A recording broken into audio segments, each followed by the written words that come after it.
मत मारो, मुझे मत मारो, छोड़ दो मुझे। कम से कम मेरा नहीं, मेरे बच्चे का तो ख्याल करो।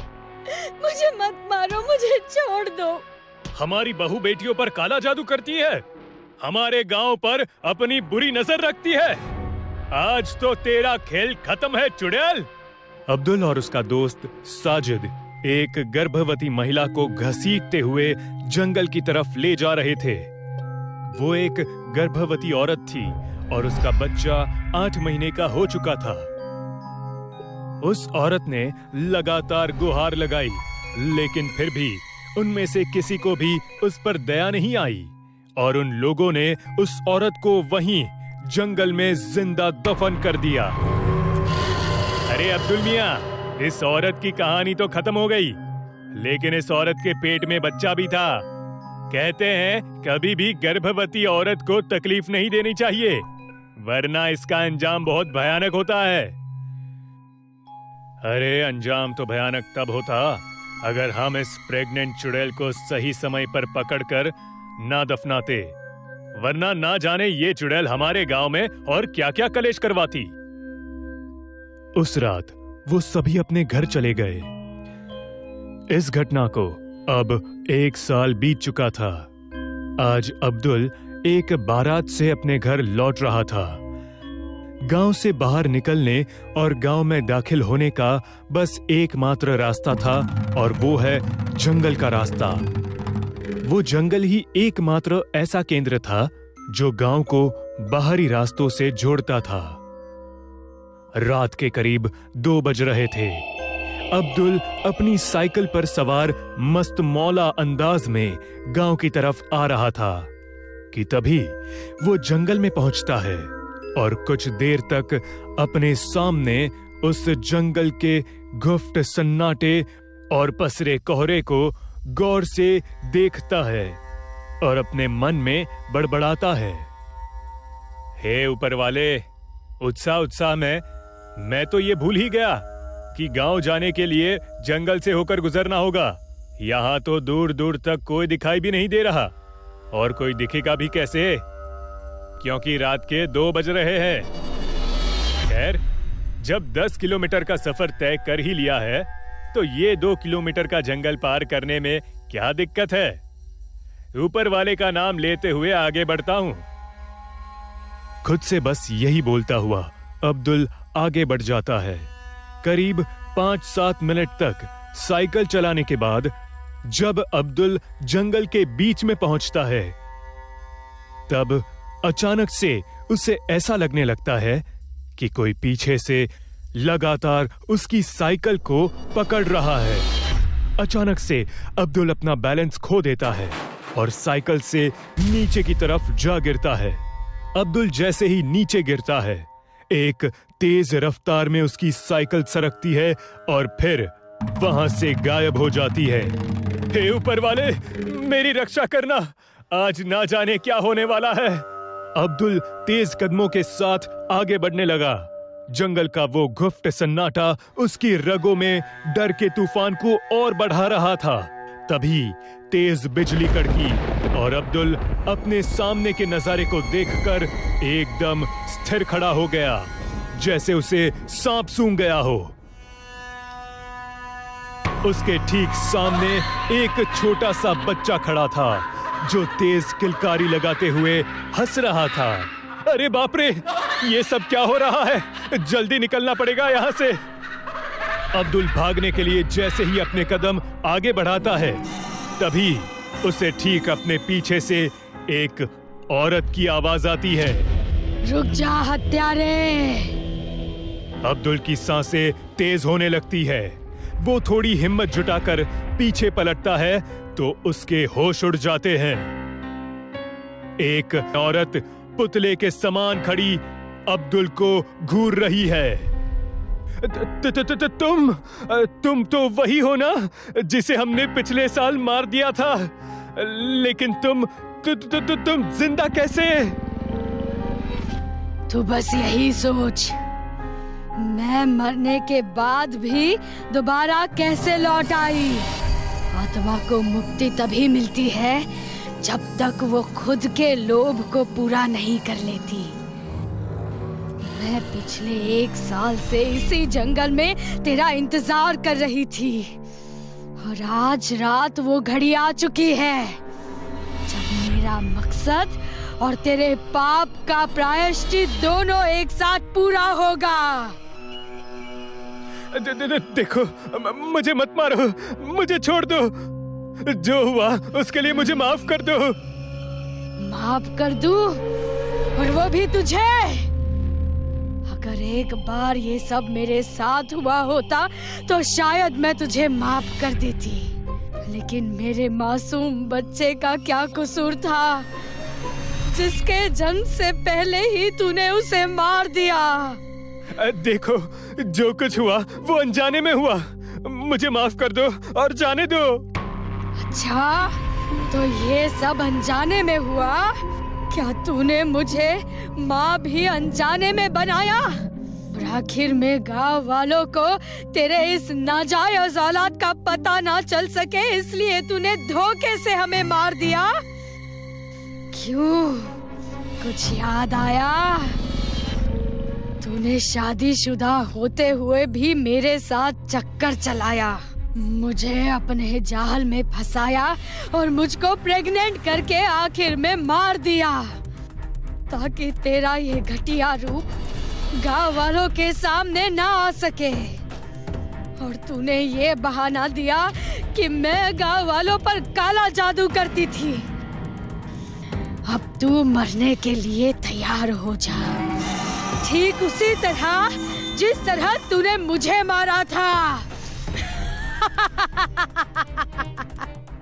ये दास्तान सुनने के बाद अब्दुल डरकर तेजी से वहां से भागने लगा, लेकिन तभी अचानक अब्दुल सामने एक गहरे दलदल में फंस जाता है और धीरे धीरे अंदर की तरफ धंसने लगता है।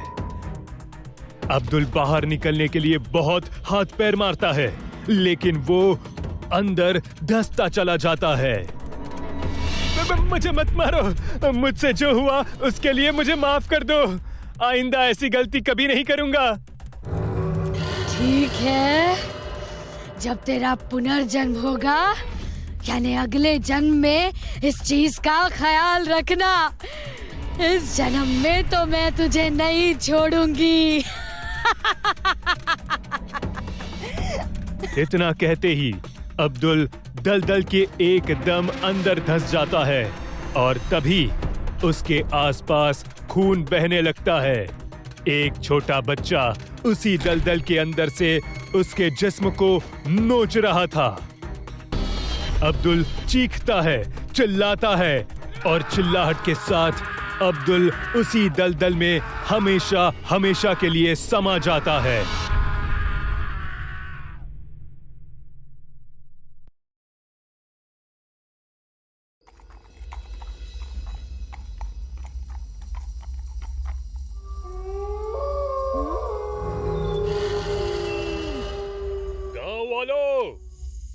मैं डाकू मंगल सिंह बोल रहा हूँ। तुम लोगों के पास जो कुछ भी धन दौलत है वो निकाल कर हमें दे दो, और अगर किसी ने भी चालाकी की या रास्ते में आने की कोशिश की तो वो जान से जाएगा। सरदार, लगता है गांव वाले ऐसे नहीं निकलेंगे, हमें घुसना होगा। लूट लो पूरे गांव को, किसी को भी मत छोड़ना।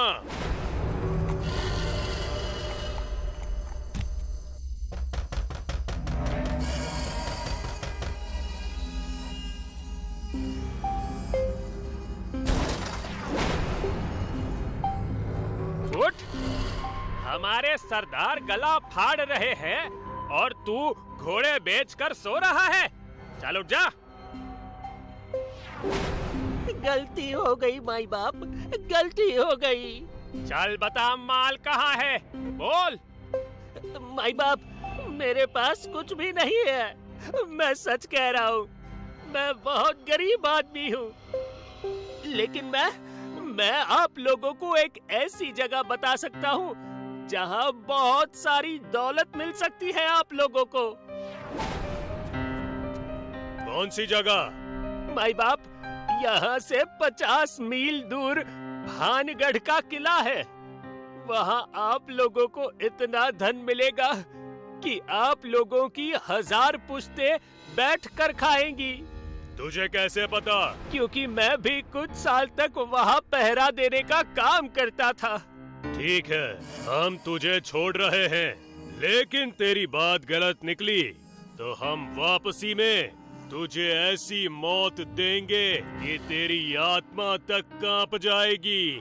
चलो साथियों, हमें भानगढ़ के किले में जाना है। गरीबों पर अत्याचार करने की यही सजा है कि तुम लोग भानगढ़ जाकर मरो। भानगढ़ का रक्षक तुम्हें छोड़ेगा नहीं।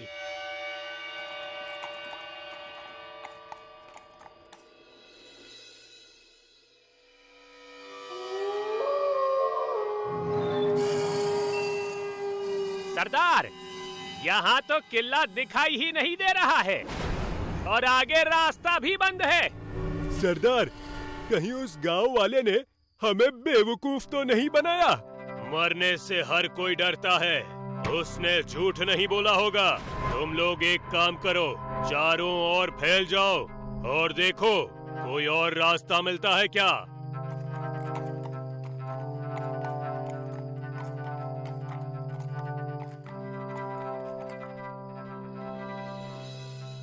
सरदार, मिल गया रास्ता। शायद ये रास्ता भानगढ़ के किले तक जाता है।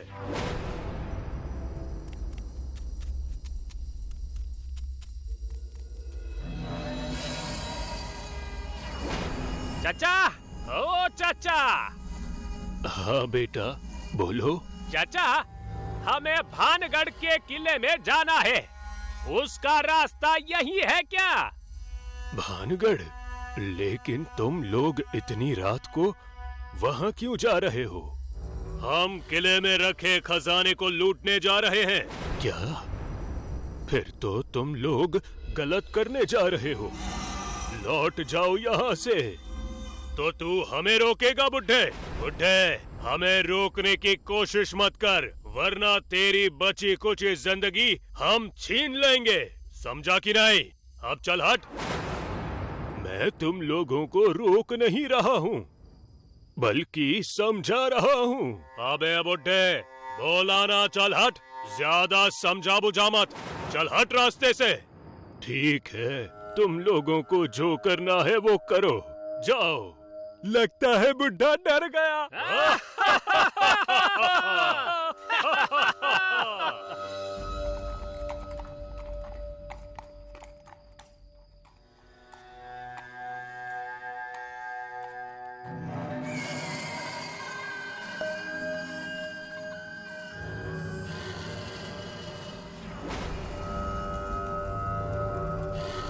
किला तो बहुत बड़ा है, लगता है अंदर खजाना भी बहुत मिलेगा हमें।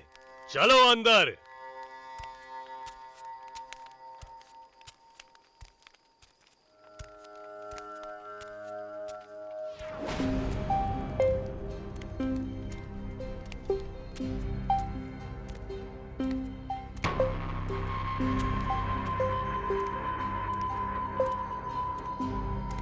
सरदार, किला अंदर से भी बहुत बड़ा है, लेकिन खजाना कहाँ होगा कुछ समझ नहीं आ रहा है।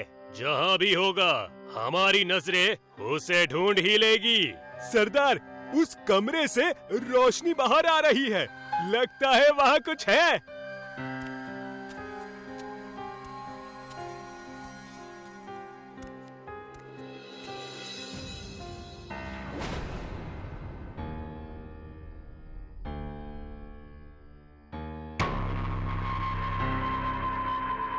क्या बात है, दिल खुश हो गया इतना सारा खजाना देखकर। सचमुच इस भानगढ़ किले में इतना खजाना है कि हमारी 1000 पुश्तें बैठकर खाएंगी। आपने सही कहा सरदार। सरदार, अब हमें देर नहीं करनी चाहिए। सारा खजाना बोरी में भरते हैं और निकल चलते हैं। तुम सही कह रहे हो लाखा, जल्दी से सब कुछ बोरी में भर दो।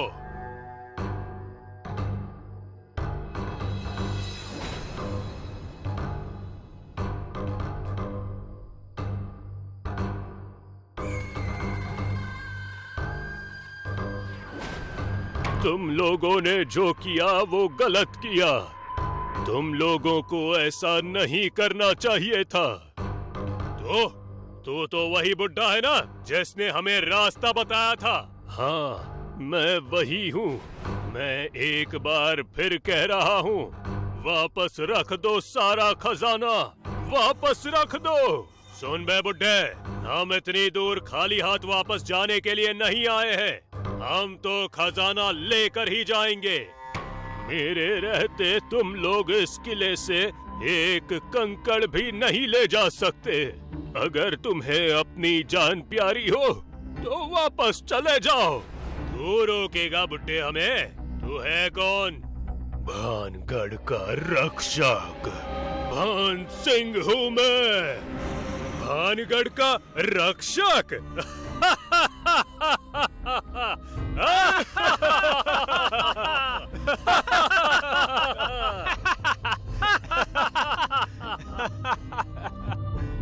बहुत बकबक कर रहा है तू बुड्ढे। ले, अब ऊपर जा।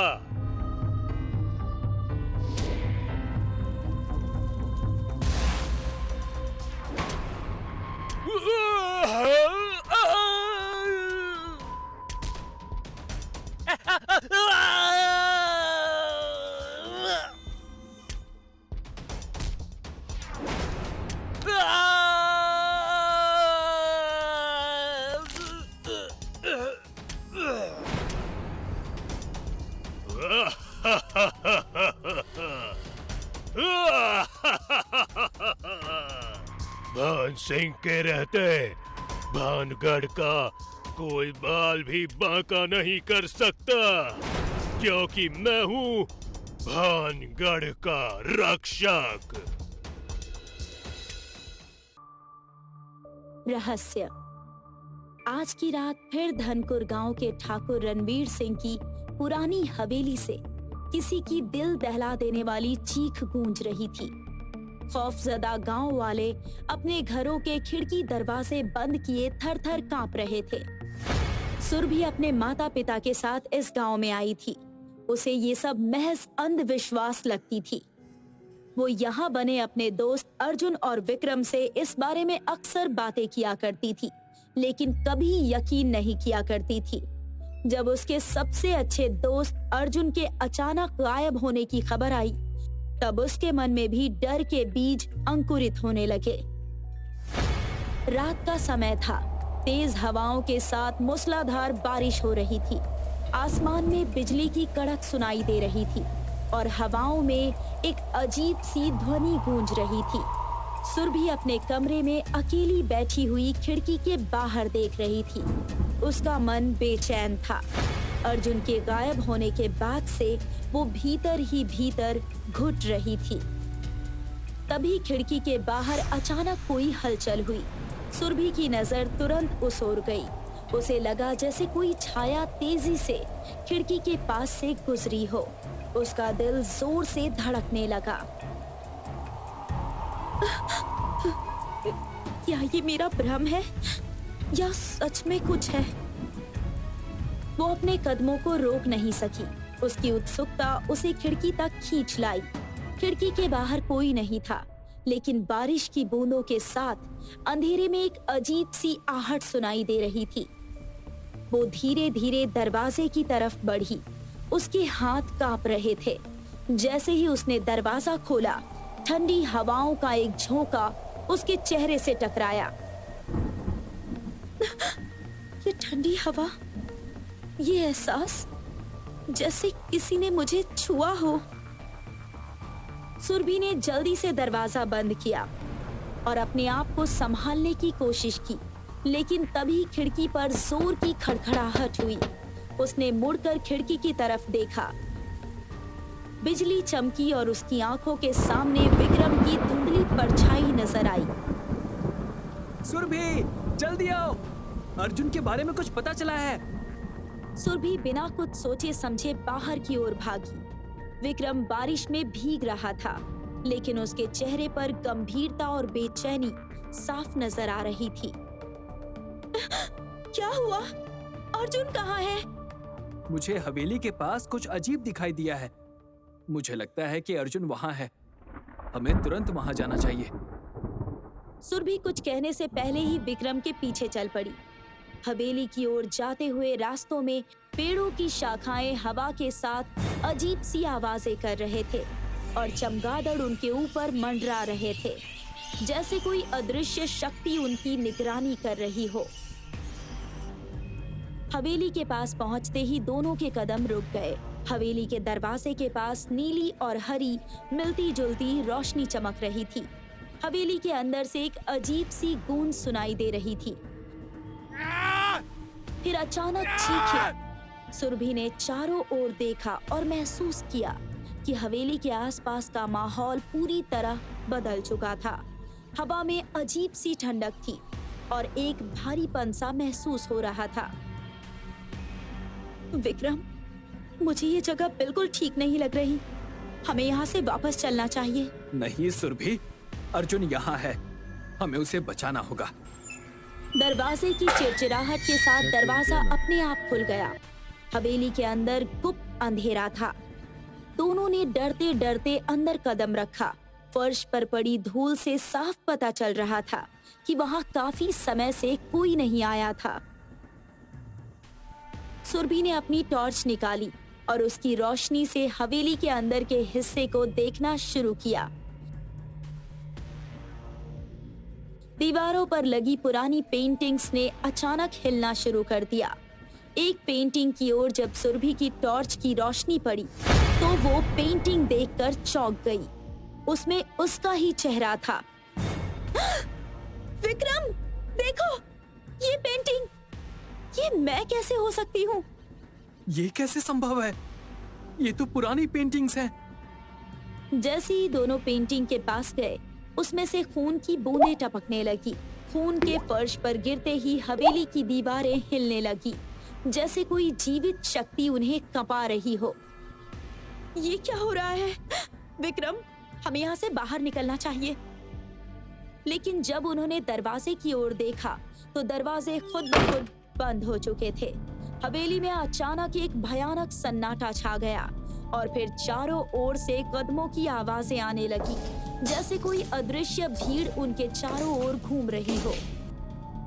यहाँ से भागना अब मुमकिन नहीं है। हमें आगे बढ़ना होगा। शायद कोई दूसरा रास्ता मिल जाए। एक पुरानी दीवार के पास पहुंचकर विक्रम ने अचानक एक पत्थर को दबाया, जिससे दीवार का एक हिस्सा खुल गया। उनके सामने एक गुप्त दरवाजा था जो शायद वर्षों से बंद था। देखो सुरभि, देखो सुरभि, यहाँ कुछ और भी है। दोनों बिना समय गवाए दरवाजे के अंदर चले गए। अंदर एक बड़ा कमरा था। कमरे के बीचों बीच एक पत्थर का चबूतरा था, जिस पर अर्जुन जंजीरों से बंधा हुआ था। लेकिन उसके चारों ओर हवा में अजीब सी गति हो रही थी, जैसे कोई अदृश्य शक्ति मौजूद हो। ये वही शक्ति है जिसे चंदालिनी की आत्मा ने यहाँ छोड़ा है। हमें अर्जुन को बचाना होगा। जैसे ही वे आगे बढ़े, कमरे की रोशनी अचानक गुल हो गई। अब वहाँ सिर्फ अंधेरा था। हवा में फुसफुसाहटें सुनाई देने लगी और हर कोने से परछाइयां तैरने लगी। अर्जुन की आंखें अचानक खुल गई। उसकी आंखें खून सी लाल हो चुकी थी। वो दर्द से कराह रहा था, जैसे उसकी आत्मा किसी अदृश्य शक्ति के कब्जे में हो। मुझे बचाओ! ये आत्माएं मुझे मार डालेंगी! बचाओ! सुरभि ने अर्जुन के पास जाने की कोशिश की, लेकिन तभी हवा का एक झोंका उठा। सुरभि चीखने लगी और उसकी आंखों में सफेदी छा गई और उसकी आवाज अचानक बदल गई। सुरभि की आवाज अब गंभीर और गूंजती हुई हो गई थी, जैसे उसमें कोई और बोल रहा हो। उसकी आंखों की सफेदी के पीछे किसी अज्ञात शक्ति का प्रभाव साफ नजर आ रहा था। उसने अर्जुन की तरफ इशारा करते हुए कहा, वो अब तुम्हारा नहीं है विक्रम, ये शरीर अब हमें सौंप दिया गया है। विक्रम घबराकर पीछे हट गया। उसके चेहरे पर घोर चिंता थी। उसे सुरभि की ये बदली हुई आवाज सुनकर यकीन नहीं हो रहा था कि क्या ये वही लड़की है जिसे वो इतने सालों से जानता था। उसकी आवाज में अब कोई दया भाव नहीं था, बल्कि अजीब तरह की क्रूरता झलक रही थी। सुरभि, तुम क्या कर रही हो? ये तुम नहीं हो सकती। ये कौन है? तुम्हारे अंदर कौन है? हम वो हैं जिन्हें तुम इंसान नहीं समझ सकते। इस हवेली के हर कोने में हमारी आत्माएं भटक रही हैं। ये तुम्हारे अर्जुन को भी ले चुकी हैं और अब तुम्हारी बारी है। नहीं, मैं तुम्हें नहीं खो सकता सुरभि। तुम्हें इस आत्मा के कब्जे से निकलना होगा। वो तेजी से अर्जुन के पास भागा और उसकी जंजीरों को खोलने की कोशिश करने लगा, लेकिन जंजीरें इतनी मजबूत थी कि उसे लगा जैसे ये किसी अदृश्य शक्ति से जकड़ी हुई हैं। विक्रम के हाथ खून से लथपथ हो गए, लेकिन जंजीरें नहीं टूटी। विक्रम, जल्दी, वो मुझे पूरी तरह से खत्म कर रहे हैं। विक्रम ने हिम्मत नहीं हारी।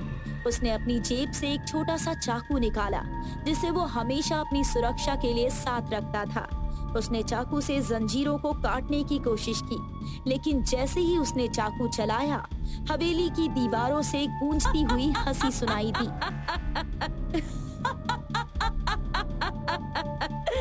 तुम क्या सोचते हो इंसान? क्या तुम हमारी शक्ति को खत्म कर सकते हो? ये सिर्फ शुरुआत है। विक्रम ने चारों ओर देखा। हवेली का पूरा माहौल जैसे जीवित हो उठा था। सुरभि, जो अब पूरी तरह से आत्मा के काबू में थी, अचानक जमीन पर गिर पड़ी और दर्द से चिल्लाने लगी। मैं इसके खिलाफ लड़ नहीं पा रही। विक्रम, मुझे बचाओ। विक्रम को समझ नहीं आ रहा था कि वो क्या करे। उसका मन सुरभि को बचाने की कोशिश कर रहा था, लेकिन अर्जुन की हालत भी नाजुक थी। अगर मैंने अर्जुन को बचाया तो शायद सुरभि को भी इससे छुटकारा मिल जाएगा। मुझे कुछ करना होगा। वो तेजी से कमरे के कोने में रखी एक पुरानी धूल से ढकी किताब की ओर बढ़ा। उसे याद आया कि गांव के बुजुर्गों ने हवेली के बारे में कहा था कि वहां किसी तांत्रिक शक्ति का प्रभाव है और उसे रोकने के लिए पुरानी तांत्रिक विधियों की जरूरत पड़ेगी। विक्रम ने जल्दी से किताब को खोला और उसके पन्ने पलटने लगा। किताब में कई पुराने मंत्र और तांत्रिक विधि लिखी हुई थी। उसने एक खास मंत्र को देखा जिसमें आत्माओं को काबू में करने का जिक्र था। ये वही मंत्र है जो इन आत्माओं को रोक सकता है। वो जल्दी से उस मंत्र को पढ़ने लगा। जैसे जैसे वो मंत्र बोलता गया, हवेली में अजीब सी हलचल होने लगी। हवा और भी तेज हो गई और चारों ओर एक भयानक चीख गूंजने लगी। जैसे ही वो मंत्र पूरा हुआ, हवेली में अचानक एक गहरा सन्नाटा छा गया। सुरभि अचानक चुप हो गई। उसकी आंखों की सफेदी गायब हो चुकी थी और वो जमीन पर बेहोश पड़ी थी। अर्जुन की जंजीरें खुद ब खुद टूट गई और वो भी ढह गया।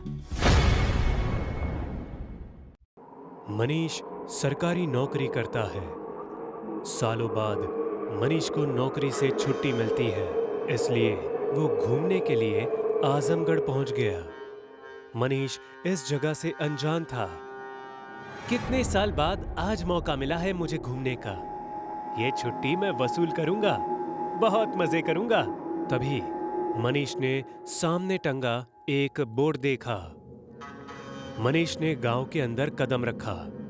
ये गांव तो बहुत ही सुनसान है, कोई दिखाई भी नहीं दे रहा है यहाँ। बड़ी अजीब बात है ये। थोड़ी हवा चलती है। मनीष की आंखों में कुछ चला जाता है। उसे कोई चुड़ैल दिखती है और फिर वो गायब हो जाती है। मनीष डर जाता है। कौन है? कोई है यहाँ? तभी मनीष को कोई पीछे से धक्का देता है।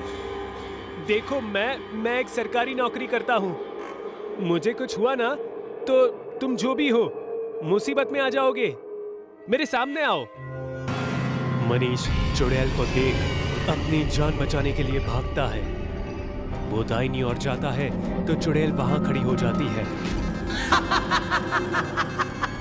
और बाईं ओर जाता है तो चुड़ैल वहां आ जाती है। जहां जहां मनीष भागता, चुड़ैल वहीं आ जाती है। तू ही बोल रहा था ना, सामने आ तो मैं आ गई। अभी डर के भाग क्यों रहा है? मुझे जाने दो। तू तो पढ़ा लिखा दिखाई देता है। तुझे बाहर लिखा हुआ बोर्ड दिखाई नहीं दिया क्या?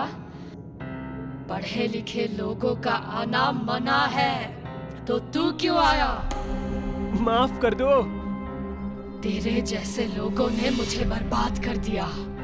पर मैंने तो कुछ किया भी नहीं। मैं तो यहाँ रहता भी नहीं हूँ। तेरे ही जैसा था मुकेश। कौन मुकेश? मैं अपने माँ बाप की इकलौती बेटी थी। मेरे माँ बाप के गुजरने के बाद मैं अकेली पड़ गई। मेरे पास सब कुछ था, बड़ी हवेली, बहुत सारे नौकर चाकर, बहुत सारे पैसे, सोना चांदी, सब कुछ। बस एक ही कमी थी, मैं अनपढ़ थी। रानी जी, मेरे पिताजी राजा जी का सारा हिसाब किताब संभालते थे। उस दुर्घटना में अपने माताजी पिताजी के साथ मेरे बाबा की भी मृत्यु हो गई। हाँ, हम जानते हैं मुकेश। मैं आपकी क्या सहायता कर सकती हूँ? पिताजी के अलावा मेरा कोई नहीं है इस दुनिया में। मैं कैसे अपनी जिंदगी गुजारूंगा? अगर आप मुझे कोई छोटा मोटा काम दे सकते तो बहुत अच्छा होता। हाँ, क्यों नहीं। तुम यही हमारे घर के छोटे मोटे काम कर लिया करो। मुकेश हमेशा रानी जी के साथ रहा करता था, घर के छोटे मोटे काम किया करता था। एक दिन रानी जी हिसाब किताब की किताबें लेकर चिंतित बैठी थी। तभी मुकेश उनके पास आया। रानी जी, आप बहुत चिंतित दिख रही है। कोई परेशानी है क्या? हाँ मुकेश, मेरे पास बेशुमार दौलत है, सब कुछ है, पर मैं अनपढ़ हूँ। मेरे पिताजी ने लाख कोशिश की मुझे पढ़ाने की, लेकिन मैं पढ़ नहीं पाई। काश थोड़ा पढ़ लिख लेती। अब इन सब को संभाल नहीं पा रही। हिसाब किताब मेरे बस की बात नहीं है मुकेश। बस इतनी सी बात? रानी जी, मेरे पिताजी आपके पिताजी का हिसाब किताब संभालते थे, और अगर आपको मुझ पर विश्वास है तो मैं आपका ये काम अवश्य कर सकता हूँ। तुमने तो मेरी उलझन ही सुलझा दी मुकेश। मुझे तुम पर पूरा विश्वास है। तुम आज से ही इन किताबों का भार संभाल लो। जब से मेरी जिंदगी में मुकेश आया था, मानो मेरी चिंता दूर हो गई हो, और मुकेश हमेशा मेरे आसपास रहता था। मुझे वो पसंद भी आने लगा था। रानी जी, ये कुछ कागज हैं। आपका अंगूठा चाहिए। मैं ये कागज पढ़ दूं? नहीं मुकेश, कोई जरूरत नहीं। मुझे तुम पर यकीन है। बोलो, कहाँ अंगूठा लगाना है? मैं मुकेश की हर बात मान लेती थी।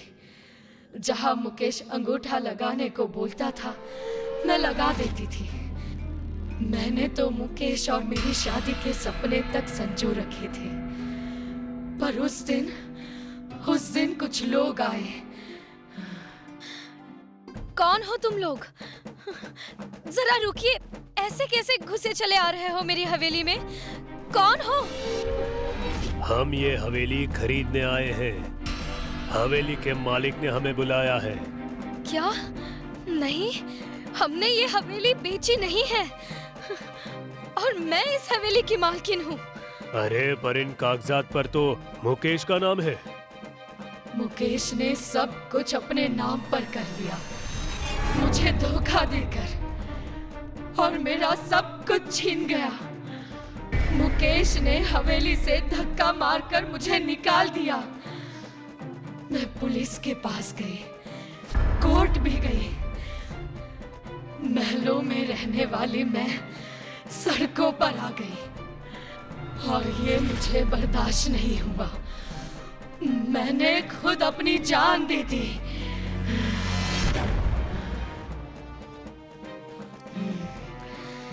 उस दिन से मैं चुड़ैल बन गई और मैंने एक एक कर सबको मार दिया। पर मुकेश मेरे हाथों से बच गया। पर मैं मुकेश नहीं हूँ, मुझे जाने दो। मुझे पता है तू मुकेश नहीं है, पर उसी का खून है। तेरे बाप का नाम मुकेश है ना? पिताजी की गलती की सजा मुझे मत दो, प्लीज। मनीष वहां से भागने लगता है। तभी जोर से आंधी आती है। मनीष कुछ देख नहीं पाता है। चुड़ैल मनीष को हवा में उठाकर पटक देती है। चुड़ैल ने मनीष की गर्दन धड़ से अलग कर दी और उसका सिर गांव के बाहर टंगे बोर्ड पर अटका दिया। इस गांव में पढ़े लिखों का आना मना है।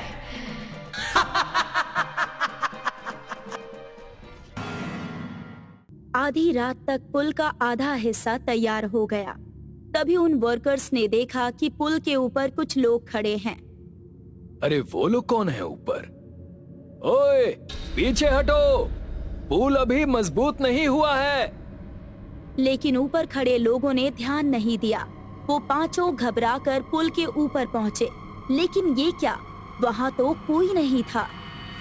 अरे यहाँ तो कोई नहीं है, हमने तो अभी उन्हें देखा था, है ना? ये कैसे हो सकता है? हम सबने उन्हें देखा था। अब तुम लोगों को समझ आ रहा है, यहाँ कुछ तो गड़बड़ है। एक बार की बात है, मानकपुर नाम का एक गांव था। वो गांव बाकी गांवों और शहरों से काफी अलग थलग था। उसके अलग होने का कारण थी एक नदी। हालांकि नदी पर अब एक पुल बन चुका था, वरना पहले तो लोग नाव से ही उस नदी को पार किया करते थे, जिसमें कई लोगों की जान चली जाती थी। अरे तुमने सुना? क्या सुना? वो चंचल सिंह का देहांत हो गया। क्या? ये तो बहुत खुशी की बात है, पर ये हुआ कैसे? ये नहीं पता, बस हो गया, इसी बात का शुक्र मनाओ। चंचल सिंह उस गांव का सबसे क्रूर इंसान था।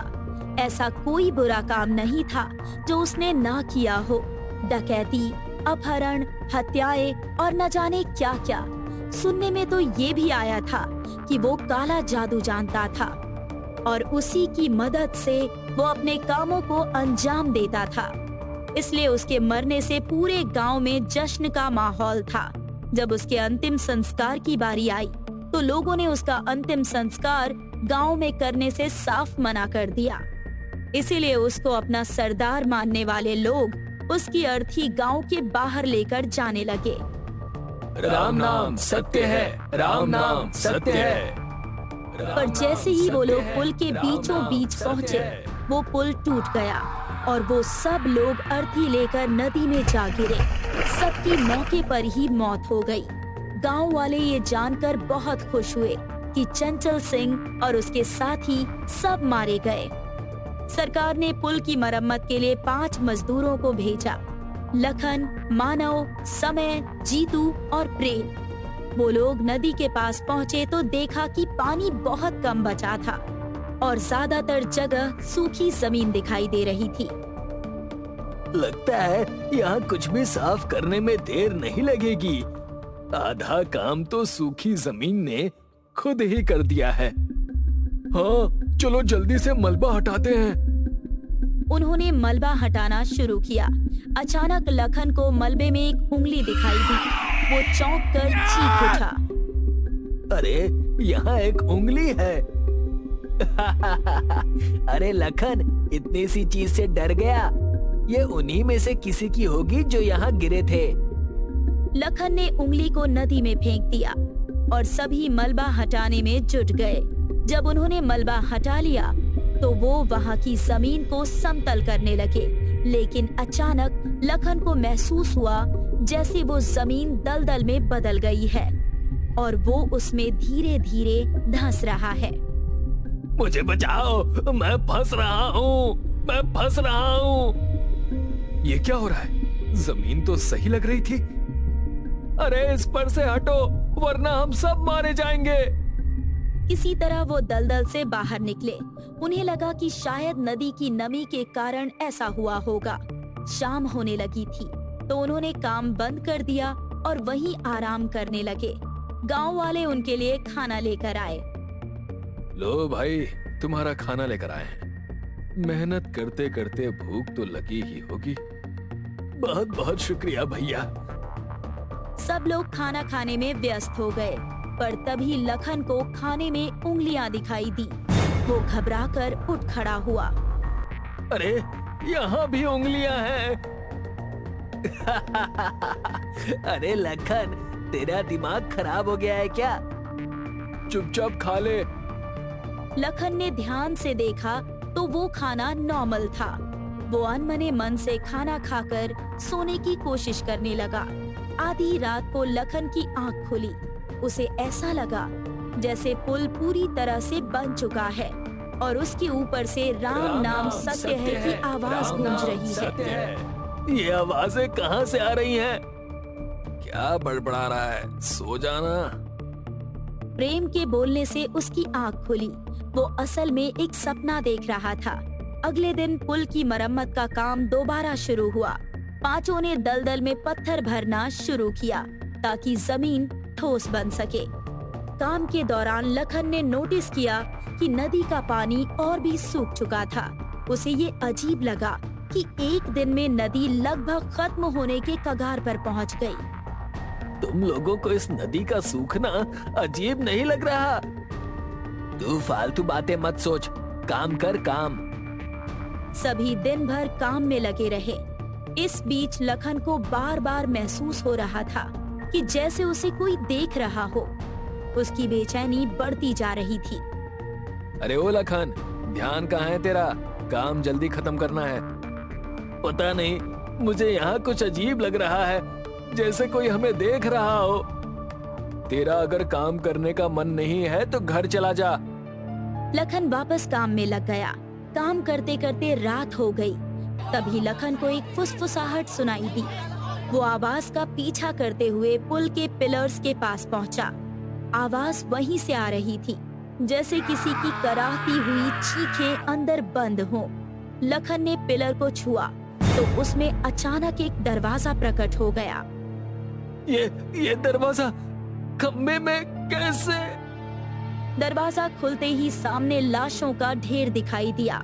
लखन जोर से चीखा। उसकी चीख सुनकर बाकी चारों भागते हुए उसके पास पहुँचे और उसे हिलाकर होश में लाने लगे। क्या हुआ लखन? वो दरवाजे में लाशें थी, बहुत सारी लाशें। तेरी दिमागी हालत ठीक नहीं है भाई, तू सचमुच घर चला जा।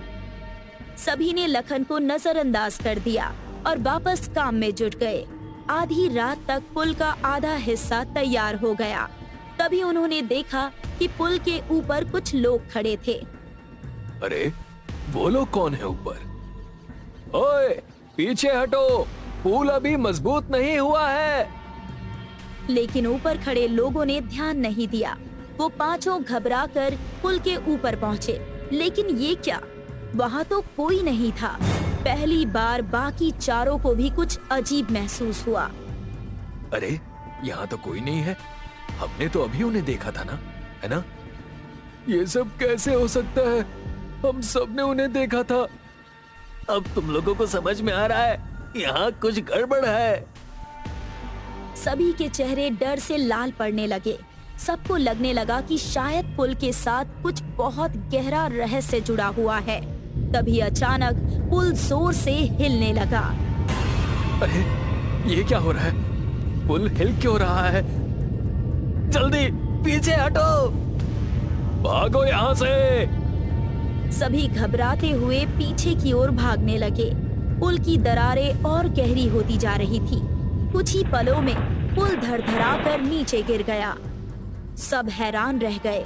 किसी को समझ नहीं आया कि ये सब क्या हो रहा है। ये अचानक गिर कैसे गया? भाई मुझे लगता है ये पुल मनहूस है। कल ठेकेदार को सब कुछ बता देंगे। अभी कोई काम करने का फायदा नहीं है। चलो सो जाते हैं। सबकी हिम्मत टूट चुकी थी। वे सभी वहीं जमीन पर लेट गए और नींद के आगोश में समा गए। अगली सुबह जब उनकी आंख खुली तो सामने का नजारा देखकर उनके होश उड़ गए। पुल पूरी तरह से बन चुका था। वहां गांव के लोग खुशी से इकट्ठा हो गए थे और उनका आभार प्रकट कर रहे थे। पांचों के दिमाग ने काम करना बंद कर दिया था। उनको समझ ही नहीं आ रहा था कि रात में जो टूटा था वो अचानक बन कैसे गया। ये पुल कब बना? रात में तो ये गिर गया था ना? मुझे कुछ समझ में नहीं आ रहा।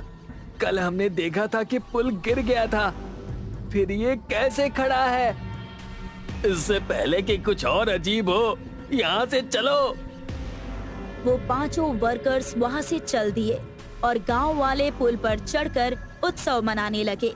वे सभी खुशी में झूम रहे थे।